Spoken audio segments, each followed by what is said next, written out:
ጤና ይስጥልኝ። ፍሎሪያን ቪርትዝ ከባየር ሊቨርኩሰን ወደ ሊቨርፑል በ116 ሚሊዮን ፓውንድ የመዘዋወሩ ነገር እርግጥ ሆኗል። 100 ሚሊዮን ፓውንድ ፊክስድ የዝውውር ዋጋው ሲሆን 16 ሚሊዮን ፓውንድ ደግሞ እንደ አድኦንስ እንደ ፐርፎርማንስ ጋር በተያያዘ ተጨማሪ የሚከፈል ነው። እንግዲህ እነዚህ 16 ሚሊዮን ፓውንድ የሚከፈል ከሆነና አጠቃላይ 116 ሚሊዮን ፓውንዱ ወደ ዝውውሩ በጊዜ ሂደት የሚከፈል የሚሆን ከሆነ በፕሪሚየር ሊግ የተደረገ ከፍተኛ ገንዘብ የወጣበት ዝውውር ይሆናል ማለት ነው። ከዛ በተጨማሪ ደግሞ ያው በዚህ ዝውውር ምክንያት የሊቨርፑልም ውዱ ዝውውር ይሆናል። በአጠቃላይ ደግሞ እስከዛሬ ከተደረጉ ዝውውሮች ሶስተኛ ውዱ ዝውውር የመሆን እድል አለው ማለት ነው። የ116ቱ አጠቃላይ የሚከናወን ከሆነ ከኔይማር ከክሊያን ምባፔ በመቀጠል ሶስተኛ ውዱ ዝውውር የመሆን እድል ይኖረዋል ማለት ነው። እንግዲህ ፍሎሪያን ቪርትዝ ምናልባት በጊዜው አሁን ባለንበት ጊዜ ላይ በጣም ደሞስት ኤክሳይቲንግ የሆነ አጥቂ አማካኝ ሁሉንም ያሟላ ፕሮባብሊ ደሞስት ኮምፕሊት ኤክሳይቲንግ አታኪንግ ሚድፊልደር ማን ነው ተብሎ ቢጠየቅ ምናልባት ፍሎሪያን ቪርትዝ ይመስለኛል። በብዙ መልኩ ሁሉ ነገሩ አስደናቂ ነው። ድንቅ የሆነ ቪዥን ያለው ተጫዋች ነው። ታክቲካሊ ኢንቴሊጀንት ነው። በጣም ኢንቴሊጀንሱ ኃይለኛ ነው። አት ሴም ታይም ደግሞ በጣም ጥሩ የሆነ ቴክኒካሊ በጣም ፍሎውለስ የሚባል አይነት ቴክኒካል አቢሊቲ ያለው ተጫዋች ነው ማለት ነው እና በጣም ድንቅ የሆነ ተጫዋች ነው። እጅግ በጣም ድንቅ ነው። ምናልባት ገንዘቡ የበዛ ሊመስል ይችላል። እድሜውን ግምት ውስጥ ከመክተትና አሁን ካለበት ደረጃ አት ሴም ታይም ደግሞ ወደፊት ደግሞ የበለጠ ከዚህ ከፍ ሊልበት የሚችለውን ግምት ውስጥ ከከተትን ምናልባት ያን ያህል ውድ ላይሆን እንደሚችል እናስብ እንችላለን ማለት ነው። እስኪ በዛሬው እንግዲህ ፕሮግራማችን ላይ በዋናነት የፍሎሪያን ቪርትዝ ዝውውር ቢሆንም ዋናው ምክንያታችን አንድ አጥቂ አማካኝ የማጥቃት ባህሪ አማካኝ ወይ ደግሞ አንድ ፕሌይ ሜከር ማሟላት የሚገባቸውን የተወሰኑ ነጥቦችን ለማየት እንመለከታለን። እነዚህ ነጥቦች በአብዛኛው ቪርትዝ ላይ በብዛት የምናስተውሉ አይነትም ስለሆነ ማለት ነው። ከዛም አንጻር ነው በጣም ደሞስት ኮምፕሊት አታኪንግ ሚድፊልደር ወይ ደግሞ ደሞስት ኮምፕሊት ነምበር 10 ብለን ፍሎሪያን ቪርትዝን የምንገልጸው ማለት ነው። ስለዚህ እነዚህ ነጥቦች አንድ የማጥቃት ባህሪ ያለው ተጫዋች ሊያሟላቸው የሚገኙ ነጥቦች የትኞቹ ናቸው የሚለውን ለመመልከት እንሞክር። ከመጀመሪያው ጀምሮ የመጀመሪያው እንግዲህ ፖዚሽኒንግ ነው። ይሄ መሰረታዊ ነው፣ ቤዚክ ነው ማለት ቤዚክ ነገር ነው ማለት ነው። ስለዚህ አንድ አጥቂ አማካኝ በአብዛኛው የማጥቃት ባህሪ የሚስተዋልበት ወይ ማጥቃቱን የሚያከናውንበት አብዛኛው ቦታ ከመሃል ሜዳው ሰርክል ጀምሮ እስከ ተጋጣሚ ቡድን ሳጥን ጫፍ ድረስ ነው አብዛኛው ይሄን የምናስተውለው። አሁን በምስሉ ላይ የምትመለከቱት ሂትማፕ ላይም የቪርትዝ ሂትማፕ ነው ማለት ነው። አብዛኛው በቀይ ከምትመለከቱት እንግዲህ አብዛኛው በተጋጣሚ የሜዳ ክልል የመሃል ሜዳው ሴንተር ጀምሮ እስከ ተጋጣሚ ክልል ቦክስ ሳጥን አካባቢ የሚታይ ነው አብዛኛዎቹ እንቅስቃሴዎች የማጥቃት እንቅስቃሴዎች የምናስተውለው ማለት ነው። ዋናውም ስራ የሚሆነው ይሄ የማጥቃት ባህሪ ያለው ወይ ደግሞ አጥቂ አማካኝ ወይም 10 ቁጥር ዋናው ስራ የሚሆነው ደግሞ እዚህ ፖኬት ኦፍ ስፔሶችን የማግኘት ጉዳይ ይሆናል ማለት ነው። ይህን በማድረግ ውስጥ ደግሞ ያለማቋረጥ ሜዳውን ስካን ማድረግ ያስፈልጋል። አት ሴም ታይም ደግሞ የተጋጣሚ ቡድን ተጫዋቾችም አት ሴም ታይም የራስ የቡድን አጋርን የቦታ አሰስ ማድረግ ያስፈልጋል ማለት ነው። ሁልጊዜም ደግሞ ለቡድን አጋር ማለት ነው አቬይለብል መሆን ያስፈልጋል ማለት ነው። አንድ የፓሲንግ አማራጭ በመሆን አቬይለብል መሆን ያስፈልጋል። ሜይ ቢ ዊድዞችን ፕሮቫይድ በማድረግ ሊሆን ይችላል። ከዛ በተጨማሪ ደግሞ በቢውልድ አፕ ፌዝ ጊዜ ደግሞ በተለይ ይሄ አጥቂ አማካኙ ያለማቋረጥ ማለት ነው የፓሲንግ አማራጭ ነው መቅረብ ያስፈልጋል ማለት ነው። ይሄ የሚሆነው በሶስት ማዕዘን ቅርጽ ወይ ደግሞ በዳይመንድ ሼፕ ሊሆን ይችላል። ኳስ ማቀበያ አማራጭ ሆኖ ለተጋጣሚ ለቡድን አጋር መገኘት ማለት ነው። ይሄ ደግሞ የበለጠ ኳሱ የበለጠ ሰርኩሌት እንዲያደርግ አት ሴም ታይም ደግሞ ጨዋታው ወደፊት ፕሮግረስ እንዲያደርግ እድል የሚፈጥር ያስፈልጋል ማለት ነው። ይሄን ለማድረግ ደግሞ ይሄ አጥቂ አማካኝ ወይ ደግሞ 10 ቁጥር ከኳስ ውጭ የሚኖረው ሙቭመንት በጣም አስፈላጊ ነው ማለት ነው። በጣም ጠቃሚ ነው ማለት ነው። እነዚህ አይነት ባህሪያቶች ቪርትዝ ላይ በጣም የምናስተውለው አንድ በጣም ጠቃሚ የሆነ ባህሪ ነው ማለት ነው ከፖዚሽኒንግ አንጻር። ሁለተኛ ደግሞ እንግዲህ የአጥቂ አማካኝ አብዛኛው የሜዳው ሴንተር ሰርክል ጀምሮ እስከ ተጋጣሚ ቡድን ሳጥን ጫፍ አካባቢ ድረስ በዋናነት ማጥቃት እንቅስቃሴ ይደረጋል ብለናል። ከዛ ውስጥ ደግሞ የበለጠ አደጋ መፍጠሪያዋ ቦታ እቺ ዞን 14 የምንላት ቦታ ነች። ዞን 14 ማለት የተጋጣሚ ቦክስ ሴንትራሊ ማለት መሀል ለመሀል በቦክሱ አካባቢ የሚገኘው ቦታ ነው። ይሄ እንግዲህ ዞን 14 የምንለው። ስለዚህ የበለጠ ለፔናልቲ ቦክሱ በጣም ቅርብ በመሆኑ ምክንያት የተለያዩ አደጋዎችን ለመፍጠር ይሄ 10 ቁጥር እንግዲህ ችሎታውን የበለጠ ማክሲማይዝ የሚያደርግበት ቦታ ነው ማለት ነው። ስለዚህ እዚህ ጋር የተለያዩ የማግባት እድሎችን መፍጠር ያስፈልጋል። የማጥቃት እንቅስቃሴውንም ኮንትሮል ለማድረግ ይረዳል ማለት ነው። አንድ 10 ቁጥር በዚህ ኤሪያ ያለች ዞን 14 በምንላት ኤሪያ ላይ በምስል ላይ የምትመለከቷት ላይ ማለት ነው ድሪብል በማድረግ የግሉን ቴክኒካል ስኪሉን ማሳየት ይችላል። የተለያየ ግብ ዕድሎችን ለመፍጠር ያስችላል። ይሄ ደግሞ ከዛ በተጨማሪ ደግሞ ከቡድን አጋር ጋር አንድ ሁለት ለመጫወት ወይ ሊንክ ፕሌይ ለመጫወት ይረዳል ማለት ነው። ከዛ በተጨማሪ ይሄ መጫወት ደግሞ የበለጠ የማግባት እድልን ለመጨመር ይረዳል ማለት ነው።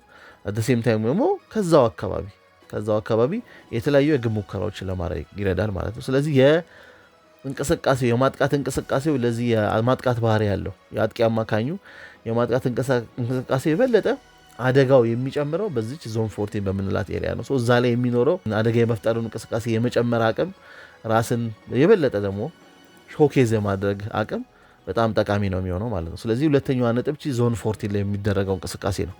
ሶስተኛው ስካኒንግ ነው፣ ኢንፎርሜሽን መውሰድ ማለት ነው። ይሄ ለማንም ተጫዋች አስፈላጊ ነው። እንግዲህ በእያንዳንዱ እንቅስቃሴ ላይ ስካን ማድረግ ወይም ኢንፎርሜሽን መውሰድ ማለት ነው። ይሄ ደግሞ የበለጠ ለአጥቂ አማካኝ ለ10 ቁጥር አይነት ተጫዋቾች ደግሞ በጣም ኢምፖርታንት ነው። የቡድኑን አንደኛ የማጥቃቱን እንቅስቃሴ ሙሉ ለሙሉ በእነሱ ስለሚያልፍ ማለት ነው በእያንዳንዱ እንቅስቃሴያቸው ስካን ማድረግ ያስፈልጋል ማለት ነው። ይህን ስካን ሲያደርጉ የራሳቸውን የቡድን አጋር የተጋጣሚ ቡድን ተጫዋች በምን ያህል ርቀት ወደ እነሱ እንደተጠጋና ስፔስ የሚያገኙ ያለውን ስፔስ ወደ ቀጣዩ እንቅስቃሴ ከመሄዳቸው በፊት ስፔሱን ነው የሚመለከቱት ማለት ነው። ከዛ ኳሱን ተቀብለው በቀጣይ የሚያደርጉት ወይም የኔክስት ስቴፕ ምንድነው ማድረገው የሚለው ከነዚህ ነገሮች አንጻር የሚወሰን ይሆናል። ሜይ ቢ ቀጥታ ኳሱን ይዞ መግፋት ሊሆን ይችላል። ኢንፎርሜሽን ወሰዳ ውስጥ ወደ ታየው ስፔስ ሊሆን ይችላል። ወይ ደግሞ በእንቅስቃሴ የተጋጣሚ ቡድን ተጫዋች ወደ ነሱ ጠጋ ብሎ ከሆነ በእንቅስቃሴ አልፎ ወደዛ ስፔስ ለመሄድ ሊያስችል ይችላል። ወይ ደግሞ በመጀመሪያ ኳስ ንክኪ ደግሞ ለቡድን አጋር ኳሱን ለማቀበል ሊሆን ይችላል። እነዚህ አይነት ሁሉ እንቅስቃሴዎችን ለማድረግ በእያንዳንዱ እንቅስቃሴ ቶሎ ኢንፎርሜሽንን መውሰድ ያስፈልጋል፣ ስካን ማድረግ ያስፈልጋል። ይሄ ክሎት ያስፈልጋል። በአብዛኛው የስፔን ሚድፊልደር ተጫዋቾች ላይ በብዛት በተደጋጋሚ የምናስተውለው ነው ማለት ነው። ከዚህ ቀደም የነበሩት እነ ዣቪ ኢኒየስታም አይነት አሁንም ፔድሪ ላይ በጣም የምናስተውለው አይነት ነው ማለት ነው። በተደጋጋሚ መረጃ መውሰድ ስካን ማድረግ ማለት ነው። ስለዚህ የማጥቃት ባህሪ ላለው ተጫዋች አስፈላጊ ነው። ይህንንም ነው ፍሎሪያን ቪርትዝ ላይ በተደጋጋሚ የምናስተውለው ማለት ነው። ሌላኛው ነጥብ አራተኛው ነጥብ የምንለው ደግሞ ደብል ሙቭመንት የምንለው ነው ማለት ነው። ወይ ደግሞ በአንድ ጊዜ ሁለት እንቅስቃሴዎችን ለማድረግ የሚሞከርበት እንቅስቃሴ ነው ማለት ነው። አሁን የማጥቃት ባህሪ ያላቸው ተጫዋቾች በአብዛኛው ጊዜያቸውን የሚያጠፉት በብዛት የሚድል ኤሪያው ላይ ነው በብዛት ኳስ የሚያጠፉት። ኦፍኮርስ ወደ ዋይድ ኤሪያ መውጣት ያስፈልጋል እንደ እንቅስቃሴው። ነገር ግን በብዛት ኳሶችን መሀል ሜዳ ላይ ነው በእንቅስቃሴ የምናስተውለው ማለት ነው። መሀል ሜዳ ደግሞ በአብዛኛው ኮንጀስትድ የሆነ ኤሪያ ነው፣ በጣም የታጨቀ አይነት ነው። ብዙ ተጫዋቾች ብዙ ማርክ ሊያደርጉ የሚችሉ እንቅስቃሴዎችን ለማቋረጥ የሚሞክሩ ብዙ አይነት ተጫዋቾች የተጋጣሚ ቡድን ተጫዋቾች በብዛት ስፔሶችን ለመከልከል የሚሞክሩበት ቦታ ነው ማለት ነው። ይህን ክፍት ቦታ ለማግኘት አስቸጋሪ ያደርገዋል። እነዚህ ክፍት ቦታ ለመፍጠር አንደኛው ጥሩ አማራጭ የሚሆነው ደግሞ ይሄ ደብል ሙቭመንት ነው ማለት ነው። ደብል ሙቭመንት ማለት ምናልባት ተጫዋቹ በተጋጣሚ ቡድን ተጫዋች ማርክ ተደርጎ ሊሆን ይችላል። ኳሱን ልክ ወደ መቀበል ሂደቱ ላይ ያለ ማለት ነው ይሄ ዲሴፕቲቭ በሆነ ሙቭመንት ማለት ነው ወደ ሆነ እንቅስቃሴ ለማድረግ ወይ ወደፊት ለመሄድ በማስመሰል ወይ ወደ ተቃራኒ አቅጣጫ በመሄድ አይነት ሁለት የተለያዩ አይነት ሙቭመንቶችን በማድረግ አብሮ ማርክ ያደረገውን ተጫዋች ለማምለጥ የሚደረግ ዲሴፕሽን ነው ማለት ነው፣ ደብል ሙቭመንት ማለት ነው። ይሄ የበለጠ ኳስን ሲቀበል በቂ የሆነ ነፃ የሆነ ስፔስ ለማግኘት ይረዳዋል ማለት ነው። እንደዚህ አይነት እንቅስቃሴዎች ነው እንግዲህ በቪርትዝ ላይ በብዛት የምንመለከተው ማለት ነው። ከዛ እነዚህ አሁን በዚህ እንቅስቃሴ ውስጥ የ10 ቁጥር ወይ ደግሞ ይሄ የአጥቂ አማካኝ ኳስን ማግኘት ቻለ ማለት ቀጣዩ እንቅስቃሴ የሚሆነው ደግሞ አብዛኛው የሚጠበቀው ሞር አሲስት ማድረግ ሊሆን ይችላል፣ በኋላ ደግሞ የራሱን ግብ ማስቆጠር ሊሆን ይችላል ማለት ነው። ስለዚህ ሌላኛው ነጥብ የሚሆነው እንዴት ነው አሲስት ሊያደርግ የሚችለው ማለት ነው። እንግዲህ አሲስት ኳሱ ከተሰጠ በኋላ የተቀበለው ተጫዋች ግብ ማስቆጠር ላይ ሞር ቤዝ የሚያደርግ ነው። ግቡ ማስቆጠር ይጠበቅበታል። ነገር ግን በተሻለ ግብ የማስቆጠር እድል ላይ የቡድን አጋር እንዲገኝ ማድረግ የሚያስችለውን እንቅስቃሴ የሚያደርገው ደግሞ ይሄ ኳሱን የሚሰጠው ተጫዋች ነው ማለት ነው። በአብዛኛው ደግሞ የአጥቂ አማካይ ነው ማለት ነው። ጥሩ የሆነ የኳስ ማቀበል ቦታ ላይ ራስን ካገኘ በኋላ አንድ የአጥቂ አማካይ ማለት ነው ከዚህ በኋላ የሚሆነው እንግዲህ እድሉን የበለጠ ግብ ለማግኘት የሚቻልበትን እድል የበለጠ ለመፍጠር መሞከር ነው ማለት ነው ቀጣዩ ስቴፕ የሚሆነው ማለት ነው። ይሄን ለማድረግ ደግሞ ሻርፕ የሆነ ቪዥን ያስፈልጋል። አት ሴም ታይም ደግሞ የክፍት ቦታውን ማለት ነው በጥሩ ሁኔታ ማንበብ ያስፈልጋል ማለት ነው። አንብቦ ደግሞ በአስፈላጊ ሁኔታ ኢንተርፕሬት ማድረግም የሚያስፈልግ ይሆናል ማለት ነው። ይህን ለማድረግ ደግሞ ምናልባት 3 ነጥቦችን ግምት ውስጥ መክተት ሊያስፈልግ ይችላል። አንደኛው የማጥቃት እንቅስቃሴውን ማንበብ ነው ማለት ነው። ኳስ የሚሰጠውን ተጫዋች የቡድን አጋሩን እንቅስቃሴ ማንበብ ነው። በአብዛኛው የቡድን አጋር እንቅስቃሴ በምልክት ወዴት ኳሱን መቀበል እንደሚፈልግ በምልክት ስለሚያሳይ ያንን እንቅስቃሴ ማንበብ ያስፈልጋል። የመጀመሪያው ነጥብ ነው። ሁለተኛው ደግሞ ይሄን ማንበብ ከተቻለ በኋላ በቡድን አጋርና በተጋጣሚ ቡድን ተከላካይ መካከል ያለውን ክፍተት ማስተዋል ግምት ውስጥ መክተት ያስፈልጋል ማለት ነው። በቂ ክፍተት በቂ ስፔስ ወይም በቂ የሆነ ዲስታንስ ወይም ርቀት አለው በሁለቱ በቡድኑ አጋርና ኳሱን ሊቀበለው ባለው የቡድን አጋርና በተጋጣሚ ቡድን ተከላካይ መሃል ያለው ክፍተት በቂ ነው ወይ ይህን ኳስ ሰጥቼው የሆነ ውጤት ለማስመዝገብ የሚችልበት የሚለውን ግምት ውስጥ መክተት ያስፈልጋል ማለት ነው ኳስን ከመስጠት በፊት። ሁለተኛው ነጥብ። ሶስተኛው ደግሞ በተጋጣሚ የመከላከል መስመሮች መሃል የሚገኘው ስፔስ ማለት ነው። ምናልባት ይህ ኳስ በሆነ በመሃል ለመሃል አይነት ወይ ደግሞ በሃፍ ስፔሱ አካባቢ ለሚገኝ ተጫዋች እየተሰጠ ከሆነ በዛ ኤሪያ ላይ ሜይ ቢ የተጋጣሚ ቡድን ፉልባክ እና የሴንተር ባክ መካከል ያለው ስፔስ ይሄ ለምሰጠው የቡድን አጋሪ በቂ ነው ወይ ይህን እድል ለመጠቀም የሚለውን ግምት ውስጥ መክተት ያስፈልጋል ማለት ነው። ስለዚህ በዲፌንሲቭ ላይኑ መካከል የሚገኘው ክፍተት በቂ ነው የሚለውን ግምት ውስጥ መክተት ያስፈልጋል። እነዚህ ነገሮች ግምት ውስጥ ከተተ በኋላ ነው እንግዲህ በጣም መጠኑን የጠበቀ በጣም ጥሩ የሆነ ዌይትድ ፓስ መስጠት የሚያስፈልገው ማለት ነው። ይሄን ለማድረግ ደግሞ በጣም ድንቅ የሆነ ቪዥን፣ ቴክኒካል ስኪል እና ይሄ የክፍት የሆነ ቦታ ላይ ያለ ጥሩ አዌርነስ ያስፈልጋል ማለት ነው። እነዚህ ኮምቢኔሽን የሚያስፈልግ ነው የሚሆነው ማለት ነው ጥሩ የሆነ አሲስት ዴሊቨር ለማድረግ ማለት ነው። እንግዲህ ቀድሜም እንደጠቀስኩት ያ ኳስ ግን ከተሰጠ በኋላ የቡድን አጋር ያን ግብ ማስቆጠር ይኖርበታል እንግዲህ አሲስት እንዲሆን አትሊስት። ነገር ግን ኤክስፔክትድ አሲስቱ ከፍተኛ ቁጥር የመሆን እድል ይኖረዋል ማለት ነው። ይህንን ሁሉ በደንብ ግምት ውስጥ ከቶ የሚደረግ የኳስ ማቀበል ማለት ነው። ሌላኛው ደግሞ ነጥብ፣ ስድስተኛው ነጥብ ደግሞ እንደ አንዳንድ እንቅስቃሴዎች ማለት ነው አንዳንድ ፓሶች ማለት ነው ኳስን ከተቀበልን በኋላ ምናልባት አማራጮች ሊኖሩ ይችላሉ። ያን ፓስ ልናደርግ የምንችላቸው አማራጮች ማለት ነው። ከዛ ኳሱን አቀባዩ ነው ምናልባት በዚህ አሁን በምናወራው ላይ ደግሞ የማጥቃት ባህሪ ያለው ተጫዋች ነው እንግዲህ የተሻለ እድል መፍጠር ያለበት። ይህን እድል ሲፈጥር የቡድን አጋሩ ከሚገኝበት ቦታ አንጻር ብቻ ሳይሆን የተከላካዩን በተወሰነ መልክ ለመሸወድ የሚደረግ ቢት ኦፍ ዲሴፕቲቭ አይነት ነገር ያስፈልጋል ማለት ነው። በሰውነት እንቅስቃሴም ሊሆን ይችላል ሊሰጥ ነው ብሎ ተጋጣሚ ቡድን ተከላካይ ወደ አሰበው ተጫዋች ሳይሆን ወደ ሌላኛው ተጫዋች ለመስጠት የሚደረግ እንቅስቃሴ አለ ማለት ነው። ይሄ ደግሞ የበለጠ ለኳሱ ተቀባዩ የተሻለ በቂ ስፔስ እና ጊዜም ሊያገኝ ይችላል። ግብም የማስቆጠር እድሉ በጣም ሰፊ ያደርገዋል ማለት ነው።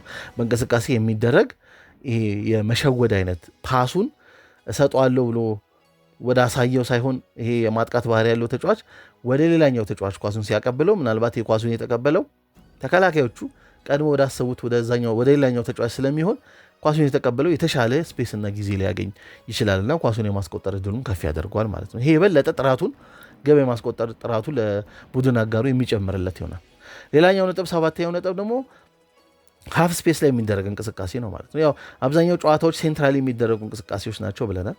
ሴንትራሊ ቢደረጉ እንቅስቃሴዎች ግን እንደ ሁኔታው የማጥቃት እንቅስቃሴ የቡድኑ በዚህ ተጫዋች ስር በአብዛኛው እንደማለፉ መጠን እንቅስቃሴዎች ወደ ሃፍ ስፔስ ሊሄዱ ይችላሉ ማለት ነው። ስለዚህ ይሄ ማጥቃት ባህሪ ያለው ወይ አጥቂ አማካኙ ወደ ሃፍ ስፔስ የሚደረግ ሩጫ ሊያደርግ ይችላል። ይሄ ደግሞ የበለጠ ምን ሊያደርግ ይችላል? የተጋጣሚ ቡድንን ዲፌንሲቭ ስትራክቸርን የመስበር አቅም ይኖረዋል። ከዛ በተጨማሪ ደግሞ በእነዚህ አይነት ሩጫዎች ውስጥ የተጋጣሚ ቡድን የኋላ መስመር ማለት ነው ስትሬች ለማድረግ ይረዳል ወይም 2-1 አይነት ሲቹዌሽኖችን ለመፍጠር ያስችላል ማለት ነው። ይሄ ደግሞ በሚሆንበት ሰዓት ማለት ነው የተሻለ አንግል ለፓስም ሊሆን ይችላል፣ ለክሮስም ሊሆን ይችላል፣ ለሹትም እድል መፍጠር ያስችላል ማለት ነው። ስለዚህ በአንዳንድ አጋጣሚዎች አስፈላጊ የሆኑ ወደ ሃፍ ስፔስ የሚደረጉ ሩጫዎችም ያስፈልጋሉ ማለት ነው። ሌላኛው ነጥብ ደግሞ ምናልባት የመጨረሻው ነጥብ ኦቨርላፒንግ ራኖች ናቸው ማለት ነው። እንግዲህ ኦቨርላፒንግ ራን ምን አለው ግዴታ መስመር ላይ የሚጫወቱ ተጫዋቾች ብቻ አይደለም ኦቨርላፕ የሚያደርጉት ወይም የመስመር አጥቂዎች ወይ የመስመር ተከላካዮች ብቻ አይደሉም። እንደ አስፈላጊነቱ አንድ የማጥቃት ባህሪ ያለው አማካኝ አጥቂ አማካኝ 10 ቁጥር ኳስን ወደ ዋይድ ኤሪያ ከሰጠ በኋላ ወደ መስመር አካባቢ ወደሚገኘው ተጫዋች ከሰጠው በኋላ ሌላ የተሻለ አንግል ለመፍጠር ማለት ነው፣ ወይም ከትባክ በማድረግ በኋላ ላይ የጎል በማስቆጠር እድል ለመፍጠር ማለት ነው። ኳስን ከሰጠው በኋላ ወደ ዋይድ ኤሪያ ላይ ኳሱን ለመቀበል ምናልባት ኦቨርላፕ ማድረግ ሊያስፈልግ ይችላል ማለት ነው። እንደ አስፈላጊነቱም እንደዚህ ኦቨርላፒንግ ራኖች ያስፈልጋሉ ማለት ነው። እነዚህ የጠቀስኳቸውን ነጥቦች በአብዛኛው የምናስተውልበት አይነት ተጫዋች ነው ፍሎሪያን ቪርትዝ ማለት ነው። በጣም እጅግ በጣም አስደናቂ ነው። አሁን ላይ ቀድሜ እንደጠቀስኩት ምናልባት የጊዜው የተሟላው 10 ቁጥር ነው ብሎ መናገር የሚቻል ይመስለኛል በሁሉም ረገድ ማለት ነው። ከኳስ ውጭም ያለው ወርክ ሬቱ በጣም አስደናቂ ነው ማለት ነው። ጥሩ ቦል ስትራይከር ነው። ቦልም ኳሶችን በጣም ጥሩ ሹት የሚያደርግ ነው። በጣም ክሎዝ ኮንትሮሉ በጣም ጥሩ ነው። ድሪብል ሲያደርግ ማለት ነው ክሎዝ ኮንትሮል ድሪብል ነው የሚያደርገው። ቢት ፍሌርም አለው። ድሪብሊንጎቹ ላይ ቀድሜ እንደጠቀስኩት ድንቅ ቪዥን ባለቤት ነው። ፓሶቹ በጣም የሚደንቅ ናቸው። በጣም ኪለር ፓሰር ነው። ጥሩ ፕሌይ ሜከር ነው። እንደገና የጨዋታውን ቴምፖም ዲክቴት ማድረግ ይችላል ማለት ነው። አንድ ሌላ ነው አስደናቂ ነገር የፍሎሪያን ቪርትዝ እንግዲህ የበለጠ አሁን 10 ቁጥር አይነት ተጫዋች ደግሞ አጥቂ አማካኝ አይነት አድርገን ብንወስደውም በጊዜ ሂደት እንዳስፈላጊነቱ አሁንም የምናይበት ባህሪ ስለሆነ ማለት ነው የጥልቅ አማካኝ መሆን የሚችል አይነት ተጫዋች ነው ማለት ነው። በጊዜ ሂደት ምናልባት ይሄ ፍጥነት አይነት ነገር በተወሰነ መልክ እየቀነሰ በመጣ ቁጥር ማለት ነው ወሮፍ የሬጂስታ አይነት ተጫዋች መሆን የሚችል አይነት ተጫዋች ነው ማለት ነው። የ6 ቁጥር የጥልቅ አማካኝ ጥሩ ፓሶችን መስጠት የሚችል ማለት ነው። ለምሳሌ ቪርትዝ በብዛት የሚነጻጸረው ከነ ጀማል ሙሲያላ አይነት ተጫዋች ጋር ነው። እንግዲህ ጀማል ሙሲያላ እሱም ደመኛ 10 ቁጥር ነው። አንደኛ ቪርትዝ ወደ ባየር ሙኒክ ቢሄድ ተመሳሳይ ቦታ ላይ ነው ሊጮት የሚችሉት ሁለቱ እንዴት ይሆናል የሚል ጥያቄ ሲነሳ ነበር። በጀርመን ብሔራዊ ቡድንም እንደምንመለከተው ጉንዶሃንን በብዛት 10 ቁጥር ላይ ሲያሰልፈው ናግልስማን እንመለከታለን። በግራና በቀኝ በኩል ደግሞ ቪርትዝ እና ሙሲያላን እንመለከታለን። ሞሮፍ ወደ ግራና ቀኝ ያዘነበሉት አይነት ሞሮፍ ግራና ቀኝ ሃፍ ስፔስ ላይ ብዙ ኦፕሬት የሚያደርጉ አይነት ማለት ነውና ነገር ግን ወደ ሙኒክ ቢመጣ ከሃሪኬን ጀርባ የሚገኘው ሙሲያላ ነው። ሙሲያላ እንግዲህ ቪንሰንት ካምፓኒ በጣም ነው ሙሲያላንም የሚወደው ማለት ነውና እዛ ቦታ ላይ ነው እንግዲህ በዋናነት ሊጫወት ይችል የነበረው ፍሎሪያን ቪርትዝ ማለት ነው። ሁለቱም ተጫዋቾች ግን ካመሳሰልናቸው እንግዲህ ሁለቱም 10 ቁጥር ላይ በጣም የሚጫወቱ ተጫዋቾች ናቸው። ሁለቱም አጥቂ አማካኞች ናቸውና ግን የሚለያቸው ምንድነው? ሙሲያላ የበለጠ ሞር ድሪብሊንጎቹ ላይ በጣም ሄቪ ድሪብለር ነው ማለት ነው። ብዙ ድሪብሊንጎች የምንመለከትበት ነው ማለት ነው። ሞር አትሌቲዝሙ ላይ የበለጠ ፎከስ ያደረገ አይነት ተጫዋች ነው። እኔ በጣም የሚመቸኝ ተጫዋች ነው። በነገራችን ላይ ጀማል ሙሲያላ እጅግ በጣም የምወደው አይነት ተጫዋች ነው። በጣም አስደናቂ የሆነ ድሪብለር ነው። ኳሶቹን ወደፊት በድፍረት ሄዶ ይዞ የሚሄድ አይነት ተጫዋች ነው። ግቦችን የሚያስቆጥር ነው። በተሻለ ግብ የማስቆጠር ቁጥሮች ያሉት ሙሲያላ ነው ከፍሎሪያን ቪርትዝ ማለት ነው። ቪርትዝ ግን ጥሩ ድሪብለር አት ዘ ሴም ታይም ቢሆንም ማለት ነው ጨዋታን ቴምፖ ዲክቴት ማድረግ ይችላል ማለት ነው። ዋነኛ የሚለየው ነገር ማለት ነው። ይሄን አይነት ባህሪ አንመለከትበትም ሙሲያላ ላይ። ምናልባት ሙሲያላ በጊዜ ሂደት ፍጥነቱ እየቀነሰ ቢመጣ ማለት ነው ይሄ ቀድሜ የጠቀስኩት የጥልቅ አማካኝ መሆን ይችላል ቪርትዝ ያልኩትን አይነት ነገር መሆን የሚችል አይመስለኝም። ከሎንጌቲቪቲ አንጻር ከተመለከት ነው ደግሞ ማለት ነው ከዚህ አንጻር ከሙሲያላ ላይ የሚለይ ነገር አለው ማለት ነው። ሞር ሁሉንም ኦል ራውንድድ አይነት ነገር ነው። ብዙ ነገሮችን በማጥቃት ባህሪ ውስጥ ያካተተ ነው ማለት ነው። ድንቅ የሆነም ቪዥን አለው ወደ ሴም ታይም ማለት ነውና ከቤሊንጋም አንጻርም ብናየው ወደ ከማድሪድ ጋርም ስሙ ሲያያዝ ባንድ ወቅት ስለነበረ ቤሊንጋም ያው ድንቅ የሆነ 10 ቁጥር ነው። ከሙሲያላ ጋር የሚያመሳስለው ቤሊንጋም በተመሳሳይ ሞሮፍ የአትሌቲዝሙ ላይ ሞር ፎከስ የሚያደርግ ነው።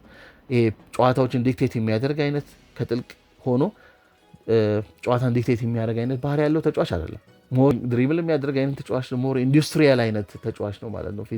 ሞር አትሌቲክ የሆነ አይነት ተጫዋች ነው ማለት ነው። በጊዜ ሂደት ማለት እድሜው መጨመረ ቁጥር እንደ ቪርትዝ ላይ እንደጠቀስኩት ማለት ነው ከጥልቅ ተነስቶ የጨዋታውን ቴምፖ ኮንትሮል እያደረገ የሚጮት አይነት ወይም ዲክቴት እያደረገ የሚጮት አይነት ተጫዋች ሆኖ የምንመለከተው አይነት አይመስለኝም ማለት ነውና ከዚህ አንጻር ከተመለከትን ፍሎሪያን ቪርትዝ ማለት ነው አሁን ባለበትም ቦታ አሁን የሚሰጠውን አስደናቂ አገልግሎት መስጠት ይችላል ማለት ነው። በጊዜ ሂደትም የበለጠ ጥልቅ አማካኝ እየሆነ ልንመለከትበት የምንችለው እድል አለው ማለት ነው። በብዙ መልኩ የተሟላ እንግዲህ የሴንትራል ሚድፊልደር ተጫዋች ነው። ሴንትራል አታኪ ሚድፊልደር ተጫዋች ነው ማለት ነው ፍሎሪያን ቪርትዝ ማለት ነው። ከድክመት አንጻር ደግሞ የተወሰኑ ድክመቶችን ብናነሳ ያው ሞሮፍ ከፊዚካሊቲ ከስትሬንግዝ ጋር የሚገናኝ ነው ማለት ነው።